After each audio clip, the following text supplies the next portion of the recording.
Hi, I'm Brian Garman, the artistic director and co-founder of Berkshire Opera Festival. Today will be the first artist interview we've done since having to announce the cancellation of our production of Mozart's Don Giovanni, which was the final element that marked the cancellation of all of our live performances this summer. However, the very fine cast that we had assembled for Don Giovanni has kindly agreed to record some things for us and provide some digital content that we will be sharing with all of you in an exciting announcement that we'll be making in a matter of days. And for that reason, I wanted all of you to continue to get to know these outstanding artists. And today, I'm very pleased to have with us the man who was going to be singing the role of Don Ottavio, and that is the magnificent young tenor Joshua Blue. Josh, welcome and thanks for joining me. Thanks so much for having me, Brian. And where are you coming to us from today? I am currently in my home in Hyattsville, Maryland. Hyattsville, Maryland. Have you been there from the beginning of the pandemic? Yep, it's been about 5 months of being here at this point. Are things starting to open up down there, or is everything still? Slowly, things are starting to get back to something, but, trying to continue to be cognizant of everything and staying in as much as possible has been my primary goal. Of course, and which people has are wearing been masks, I hope. more so than they were before, which is nice. Oh, good. Good. And I'm lucky to be here with my roommate and my partner, so at least I'm not, home alone this whole time. Wonderful, wonderful. Well, Josh, I'd love to start today by learning a little bit about your early days as a musician. And I know that you started studying piano when you were quite young and had a remarkable proficiency for it. So could you tell us a little bit about that? What sparked your interest in it? And did you ever consider pursuing it as a career?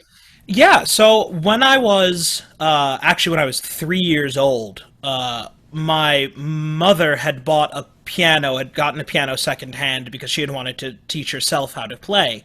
And she decided to get my sister piano lessons. My sister's 3 years older than I am.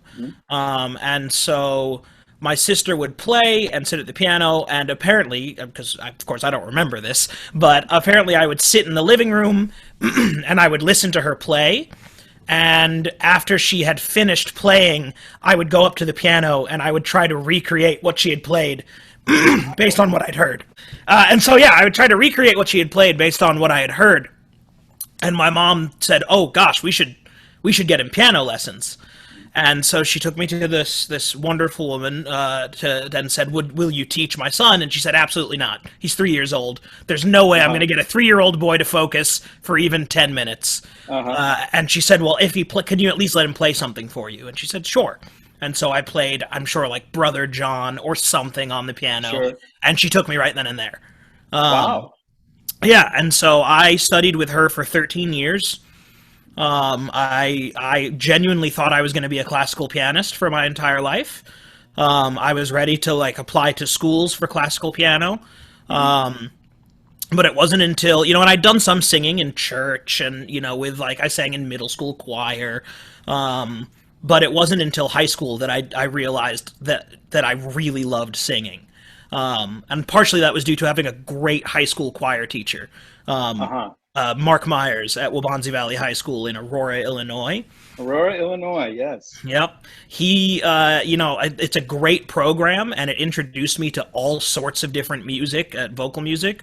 A cappella music and show choir, jazz, madrigals, musical theater, and eventually opera. And I started singing opera, and I thought, oh gosh, I don't know if I want to do anything else. Wow. Because so you I just had the I opera bug immediately when you started singing. Yeah, and I also realized, as nice as it would be to be a pianist, I didn't want to be stuck in a practice room for 8 hours a day by myself. So that played a role in it. But I really did think I was going to be a pianist, and I got really lucky to our school took trips internationally every few years with their programs, and we got to go to Sydney, Australia when I was a senior in high school, and our teacher made sure to get us all tickets to see an opera, and so we went and all saw Traviata not at the Sydney Opera House, but on that stage that they do floating in the Sydney Harbor. And so, here I am, 17 years old, seeing Traviata for the first time and watching everyone arrive in Act 3 to the, to the big, the big party. And they arrived in water taxis that were covered in lights, and, they had a big chandelier. And it was that day I was like, that's it. I want to do this forever. And so I really lane shifted pretty aggressively, but I'm very happy with the choices I made. So did you have anyone there in Aurora with whom you could study voice? Once I did. You discovered that this was a passion for you? Yeah, so what was nice was our high school had connections with 2 or 3 different voice teachers that worked at some of the local colleges and also just did voice lessons for high school students. And I ended up working with a woman named Jennifer Fitch, who still teaches out of Naperville, and she started me with musical theater and, jazz stuff, and eventually she was like, you need to sing classical music, like, you need to learn this. And she's the one that introduced it to me, and she's still, I still call her up, be like, is this right? Does this sound right? Is this good? She continues to be a really good friend and mentor. That's wonderful. And then you went to Oberlin. Am I correct about that? Yep. Yeah. Did Oberlin, studied with Salvatore Champagne there. And then from Oberlin to Juilliard, and studied with Dr. Robert White, who I still work with, and then to WNO. Great. Well, you mentioned having studied musical theater and jazz, and that's no surprise to me learning that, because I think that you have such range and versatility as an artist. I mean, I've heard you in things as diverse as Alfredo and La Traviata, Rodolfo, La Boheme, Verdi Requiem at Carnegie Hall, Fats Waller, Bach, Mozart, of course. Having so much facility in such a wide variety of repertoire, is there a composer that you think your voice loves more than others, or is there a particular style or period of music that speaks to you most as an artist? There's so many, I love singing all the different styles of music. Cause, personally, it keeps me engaged all the time. I think if I were to just sing one style all the time, while I could get a lot of satisfaction from it, I would get bored. Just because my brain is constantly firing on all these different cylinders and it wants different stimulation from different places. As far as a composer, I'm not really sure if there's one that I'd say, definitively I love. I've never had a bad time singing Verdi. And I mean, come on, and like, I know, as I get older, like, that bigger Verdi and Puccini stuff is going to be something that I really love and will be able to sing. And I'm really excited for that to come. But the thing that I think was most surprising was finding out that I really enjoy singing French Baroque. Is that right? Yeah, I got a chance while I was at Juilliard to work with their early music ensemble and do some concerts with Maestro William Christie while I was there. And that was an incredible experience because they just kind of threw me into it and said, it's time to learn Rameau. And I went, right. Okay. And it was it was really satisfying to sing, and it really sat in my voice well. It's very high, typically. It is. Yeah. It is, but because it's tuned down. For you, I mean. The upside is because it's tuned down to 415, while it's high, it still sits in a really comfortable place in my voice. Sure.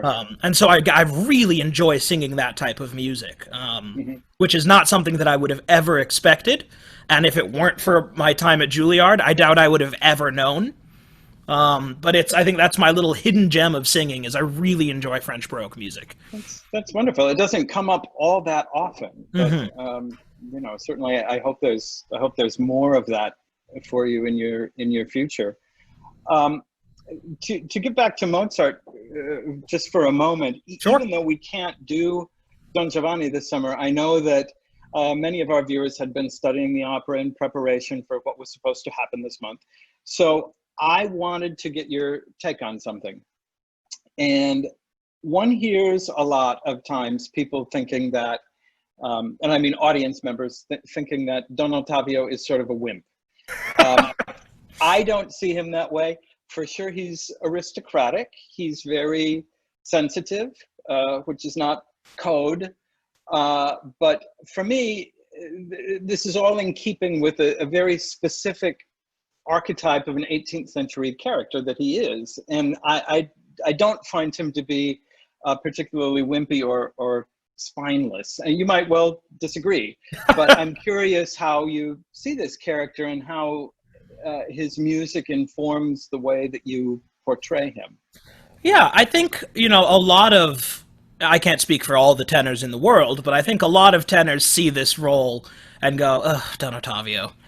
Yeah, she shows up and he never does anything, and he's always, 5 minutes late to the party. And I really, when I started learning it, I was loath to sing Don Ottavio because I thought, I don't want to be this wimpy character. Until I really got a chance to dig into the meat of the opera, and really understand from an 18th century perspective who Don Ottavio is. And, I think the thing that we neglect to think about is Don Ottavio, Donna Anna, and Don Giovanni, particularly in the opera, are all of the same social class. Right. And it wasn't like that in the original play. I know that Don Ottavio and Donna Anna were actually higher social class in the original play than Don Giovanni. But in the opera, they're all of the same class. So when Don Ottavio sees Don Giovanni, he sees an equal, another person who is supposed to be an honorable, just, kind, and fair noble. Like Don Ottavio is. I don't for a second think Don Ottavio is anything but a genuine person. Mm-hmm. And so when he finds out or hears from Donna Anna the horrible thing that Don Giovanni's done, it takes him half the opera to come to terms with. Right. Because I think this is this moment where he sees this man that is supposed to be a reflection of himself and thinks, well, how could anyone with such a noble station do the things he's done? And that's where I think people see this kind of wimpiness from Don Ottavio, because he's struggling with understanding how someone could do this. And at first he thinks, no, surely not Don Giovanni. Donna Anna, you must be seeing things. I don't know if you're right. Where's the proof? Mm-hmm. And eventually we realize that Don Ottavio loves Donna Anna more than he cares about whether, not having all of the details. Right. And we see this in his arias. Mm-hmm. I think Il mio tesoro is great because it is his aria saying, you guys all go and look after her. I'm going to go and take vengeance on her part. Like, I'm going to go be there for her. I'm going to show up to Don Giovanni's place, and I'm going to say, this is on. It's on. We're fighting. You've made a horrible mistake. And that's this, this bravado that Don Ottavio has that we don't know about or we don't really see. It takes him a while to get there, but it does. As you say, everybody processes bad news differently, and according to their own.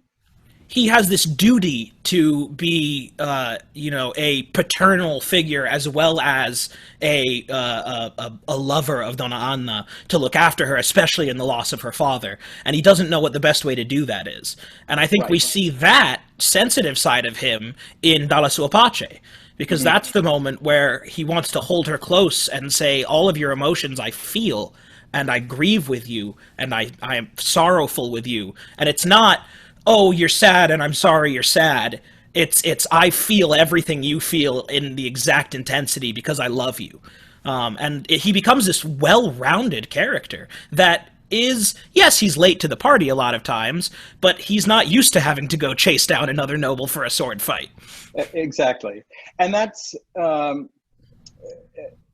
it does make a certain amount of sense when you think about it, and provides a specific kind of balance, because this is very interesting, this issue of paternalism that you mentioned, because I think it's a lot of times what people miss when they're portraying this character, but it is most certainly there. There's no question about that to me at all. But he does make it clear that he can provide for Anna's emotional needs also, whereas as a counterbalance to Giovanni, who's only interested in one thing.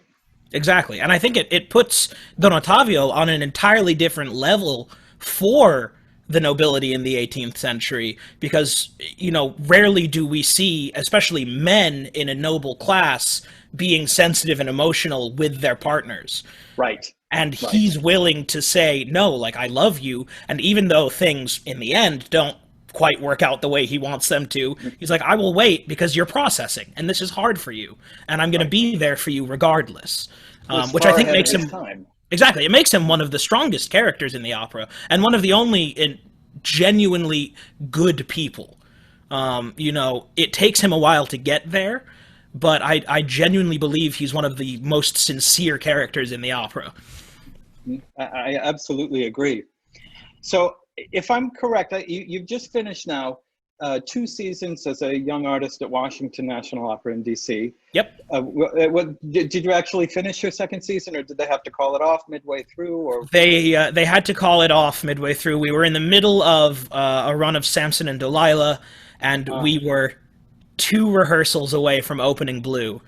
Oh no! Which was really disheartening, but it'll hopefully come back. Yeah, have they made any announcements about that yet? They're trying to get it back for next summer, I think. Oh, good. Which will be interesting. Good. So hopefully we can make that work. Yeah, Blue, for our viewers, it's a new opera by Janine Tesori and Taswell Thompson. It tells the story of a young black man who dies at the hands of the police. And it premiered last summer at Glimmerglass? Yeah, at Glimmerglass, yeah. In 19? Yeah, it's an outstanding piece. It's a very important piece. It certainly could not be more timely. Yes. So I hope that they can come back to that soon. But you have been making a very successful transition to fully professional work, at least before we had to hit the pause button on everything. And I know you have a lot of engagements with major companies coming up. And I think this is something that I love asking people at this point in their careers, because I think their answers are fascinating and can also be very helpful. So assuming that we can ever really get a handle on this virus, which we've not been doing very well with, but I have to assume that we will at some point, what advice might you give to young singers who are just starting out their career in opera, and what might they glean from your experiences? Sure. I think one of the most important things that I have to constantly remind myself of is you can't compare yourself to singers that are more established than you are at the present moment. And you can't even compare yourself, you shouldn't compare yourself to singers that are at your same level at the current moment. The most important thing you can do, especially as a young singer, but for the rest of your life, is to find what makes you a unique artist. You know, we all have something that makes us different from whoever else we're singing with, and everyone can be a fantastic singer. That's not saying that, oh, you're a great singer and someone else isn't, but 2 great singers have things that set them apart. And I think it's important to find what makes you unique and celebrate it and embrace it and be proud of it and kind of cultivate that in your time, especially while you're in school, while you're in a young artist program. You know, for me, it was this wide variety of different things that I sing, different styles. For some people, it can, you know, is it your melismas, your vocal agility? Is it your the way you think about a piece, your critical lens? It's important to kind of cultivate these unique aspects of ourselves and listen to the people around you. You know, find a group of 3-4 individuals that you trust with your voice. You know, which you'll hear all throughout school, your teacher, your coach, and they see that uniqueness in you. And don't be afraid to listen to that from them. It's hard to know what to hear and what not to hear, but if you have that core group, they notice what sets you apart, and they celebrate that. And take a second to listen and ask, you know, what is it that you see in me that is different, or that is special, and embrace that. It's really important. It's the future of our industry. We want unique artists. No one wants cookie-cutter artists on stage. And I think there are so many unique individuals out there that you don't need to do what everyone else is doing. I think that's absolutely priceless advice. And I think it's something that people don't say enough, and it's something that people don't hear enough. Um, because the fact of the matter, as you say, no one is interested in cookie cutter artists. But what I find so often, you know, from my years of running young artist programs, for example, is young singers will often come out of school and there seem to be two things happening. One, they seem to be scared to death of making anyone angry, right? Yes. Something is instilled in them that they have to please everybody at all times. So they have to, you want me to sound like this, I'll sound like this, right? And so we lose that individuality. And the other thing is, you know, oftentimes people come out of school with good voices, with good musical skills, and they all kind of sound the same. Yeah. Because they've been steered in a particular direction to sound like this one thing, and we've really lost the individuality somewhere along the way, which is something that I think is so valuable. Yeah, Finding I mean, what makes you. Absolutely. I think one of the best takeaways or things that I remember from working with Neil Shikoff is, you know, every time, I love Neil, I love working with him, but every time he introduces a new idea, he always, and I don't know if he's actively doing it now or just subconsciously because he says it so much, is he says, remember, I work for you. You know, as you know, I might be your teacher or your coach or whatever, but I work for you in your business, which is your voice. And so when you hear lots of people giving lots of input, which we get especially in school, because, you know, schools, for better or worse, they have a job to do, and that job is to train singers and send them out into the world with enough information to be able to work. Right. And their primary focus is not on the individuality of the singer, but getting the singer to the level they need to be. And that's not their fault. That's just the institution and how the institution works. And because of that, we end up with 14 coachings in a week with 9 different people, and they all have something different to say. And it's important to remember at the end of the day, they work for you. They're helping you figure out what works in your life.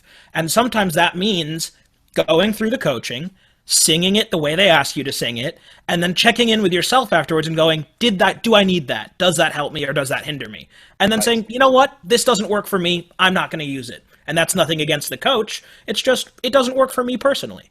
And you can navigate that, especially in school, without being, you know, mean or rude. And these coaches know that. They know that what they say isn't going to work for every single person. And so it's important to kind of just remember that. You are your own business. No, that's great advice. Josh, before I let you go, do you have any non-musical interests you'd like to share with us? What occupies your time when you're not singing? I know there's been a lot of it these past few months. There has been a lot. But under normal circumstances.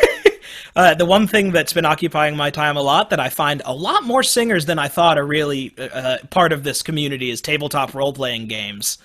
Things like Dungeons and Dragons and whatnot, and I've been playing them for years.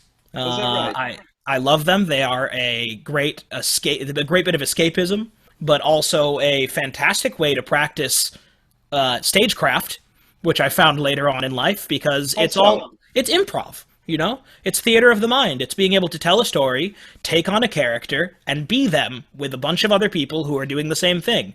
And if that's not what I do for a living, I don't know what is. So I really love it, and I play and I create stories. I've written a few stories for these games based on opera plots. Wow. Which has been fun. So I do a lot of that, and I do a lot of sea shanty composing. And transcribing, just for fun. I had a friend that came up and said, you know what we need more? Sea shanties. And I went, okay. And so, but no, we turned it into something where we create music that exists in these fantasy worlds that we play in. which is really fun, and we enjoy it. And you know, we write it for people, we write it for ourselves. It keeps my musical brain active, which is nice because I'm composing and transcribing and arranging. But yeah, sea shanties and tabletop games, Brian. Who would have thought? Sea shanties and tabletop games. It's the name of the game. So I'm afraid that our time is about up for the day, but I know that our audience is looking forward to hearing more from you very soon. You know, the first time I heard you sing was just a little over 2 years ago at the Met National Council auditions. And you walked out and sang with this gorgeous voice and so musically and with this upper range that seemed like it had no limit to it. And I remember thinking, he's going to sing Ottavio as though Mozart wrote it for him. And unfortunately, we're not going to hear and see that from you this summer, but I do hope that we can at some point in the near future. Joshua Blue, thanks so much for joining us today. Thanks for having me. Thanks.